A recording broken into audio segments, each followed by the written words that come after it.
Kumusta mga kababayan? Gumawa na naman ng isang panibagong milagro itong produkto natin, no? So considered as miracle to syempre dahil basta pakinggan niyo muna tong testimony ng kababayan natin. Masaya ako naging part ang Pinoy Farmer Channel sa kanyang journey. Ito ang pagkakasabi ng kababayan natin. Gusto ko lang po magpasalamat sa inyo at sa Lunas at Acid Guard na iniinom ko. Malaking tulong sa aking IVF journey. Napakalaking bahagi po nito sa paghahanda ng katawan ko sa buong proseso na pinaghahandaan ko. Sa awa ng Diyos, ngayon po ay nabuntis na ako. May twins pa po kaming hinihintay. Hinihintay po namin makita ang heartbeat sa next ultrasound. Sobrang grateful ako sa naging contribution ninyo sa journey na ito. Maraming salamat po sa inyong gabay, malasakit at suporta. Hindi ko po ito makakalimutan. God bless you palagi. Ang sabi niya pa, unang message ko po sa inyo, acid at ulcer, mataas ang cholesterol at triglyceride niya. Tapos yan yung mga sakit niya. Lahat po yan naging normal sa isang buwan lang ng pag-inom at saka po ako ay nag-start ng IVF process. Tapos ang sabi niya pa, at ito po ay nabuntis na ako.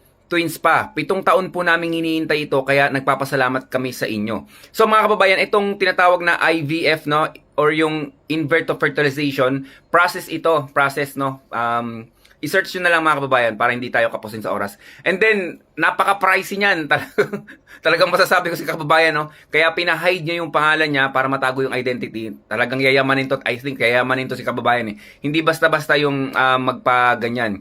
And then, yes, napakalaking tulong niyan. Sabi niya nga, preparation ng kanyang katawan, no? Preparation ng kanyang kalusugan para ma-continue siya sa process. And then, 7 taon nila inantay. Take note, binigyan pa sila ng kambal. Sana all, no? Sana all kambal agad. Nakakatawa, no? Nakakatawa ang isipin na dahil sa produkto natin, nagiging way para mabigyan sila ng magkaroon ng panibagong buhay, no? Yung magkaroon ng mga anak, yung mga kababayan natin. Nakakatuwa, napakaraming testimony nito. Meron pa yung di ko malimutan din yung nagtatrabaho sa garments, yung kababayan natin, tapos in-endorse niya, bumili yun ng Acid Guard tsaka Lunas, ang sabi niya maganda nga ito. In-endorse niya sa 2 kaibigan niya. And then mga ilang buwan ang lumipas, sabay-sabay, so uminom na yung 2, bali 3 na sila nagkatake ng produkto natin. Sabay-sabay pa silang nabuntis, silang 3. Nakakatuwa lang dahil may mga patunay na tayo sa mga nawawalan ng chance ang magkaanak, no? May mga patunay na tayo na yung produkto natin is may mga testimony na pwede mong ipanglaban, no? Pwede mong subukan para kung talagang decided ka na magkaanak o hindi talaga kayo magkaanak, subukan nyo. Kagaya ng kababayan natin, itong may IVF na nagpa-IVF pa, 7 taon nilang inantay. Guess what? Naging twins pa, kambal pa yung naging anak. Kaya congratulations sa inyong mag-asawa. Masaya kami.